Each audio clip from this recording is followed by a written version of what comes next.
Riau kembali masuk kategori siaga kebakaran hutan dan lahan. Berikut ulasan rekan Ahmad Murodi terkait kebakaran hutan dan lahan. Silakan, Dodi.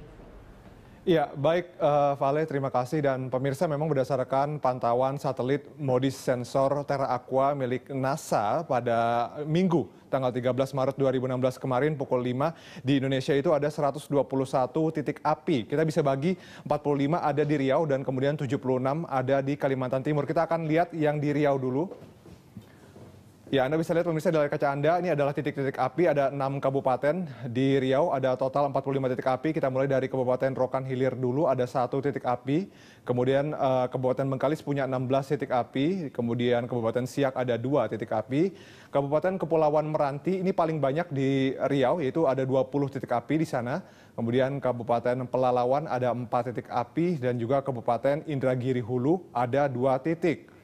Kita pindah sekarang ke Kalimantan Timur di mana ada lebih banyak titik api, ada 76 titik api. Meskipun sebetulnya ada yang menarik, yaitu di Kalimantan Timur hanya ada 4 kabupaten di mana ada titik api, sedangkan di Sumatera atau Riau begitu hanya ada 45 titik api, tapi tersebar ke 6 kabupaten. Kita coba lihat satu persatu. Kabupaten Berau ada 9 titik api, kemudian ada Kabupaten Kutai Timur ini ada 50 titik api, Kabupaten Kutai Kartanegara ada 16 titik api, dan terakhir Kabupaten Bontang ada 1 titik api. Nah, Anda mungkin juga penasaran kenapa Kabupaten Kutai Timur itu begitu tinggi sampai 50 titik api. Ini memang karena karakteristik wilayahnya itu didominasi oleh hutan, begitu banyak sekali hutan yang ada di Kabupaten Kutai Timur sehingga memudahkan terjadinya kebakaran lahan dan hutan. Bahkan sebetulnya kalau kita tarik lebih jauh, 50 titik api ini sudah jauh menurun dibandingkan data yang kami peroleh pada Januari hingga Juli 2014. Kala itu ada 81 titik api. Jadi kalau kita hitung-hitung dalam 2 tahun ada penurunan sekitar 31 titik api.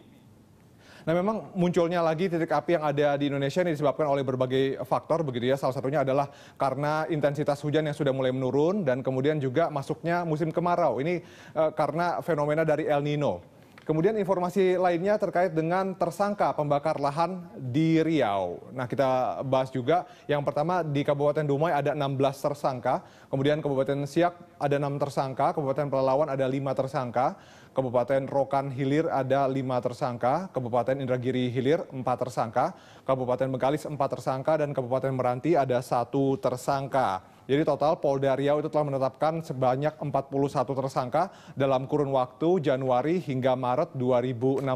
Nah, yang menarik adalah kalau Anda lihat nomor 7 Kabupaten Meranti hanya ada 1 tersangka, padahal sebetulnya Kabupaten Meranti itu yang paling banyak atau yang paling luas terkena atau kebakaran hutannya karena 105,5 hektar lahan di Kabupaten Meranti itu terbakar begitu. Total di antara yang disebabkan oleh 41 tersangka ini di Riau ada 264,225 hektar lahan yang terbakar.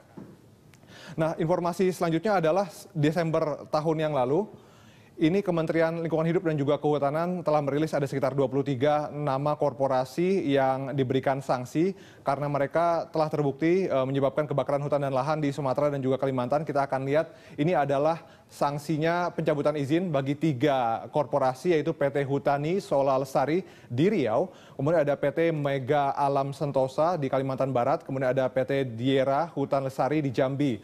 Itu yang terkena pencabutan izin, sedangkan ini yang terkena pembekuan izin. Ada BMH di Sumsel, kemudian ada PT Sebangun Bumi Andalas Wood Industries di Sumatera Selatan, kemudian ada SRL di Riau, PBP di Jambi.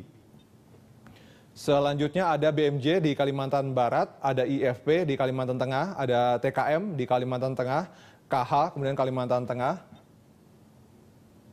Kemudian ada DML di Kalimantan Timur, SPW berasal dari Kalimantan Tengah, HE Kalimantan Tengah, PT Waringin Argo Jaya Sumatera Selatan, dan 4 yang terakhir yaitu RPP di Sumatera Selatan, kemudian PT Langgam Inti Hibrindo Riau, TPR Sumatera Selatan, dan yang terakhir BACP Kalimantan Utara. Memang tidak hanya berhenti sampai di sini juga, Vale dan juga pemirsa, karena memang masih ada 33 korporasi atau perusahaan yang sampai saat ini masih dalam tahap penyidikan oleh Kementerian Lingkungan Hidup dan juga Kehutanan. Bahkan juga Kementerian Lingkungan Hidup dan juga Kehutanan juga terus menggandeng kepolisian begitu, karena kalau ada nanti sanksi pidana maka sanksi pidana itu akan bergandengan dengan sanksi administratif yang diberikan seperti contohnya tadi yang sudah saya bahas. Ya, kira-kira rasa itu tadi informasi yang kami miliki terkait dengan persebaran titik api di Indonesia, kemudian juga tersangka-tersangka pembakaran hutan dan lahan di Riau, dan juga sanksi-sanksi apa yang diberikan.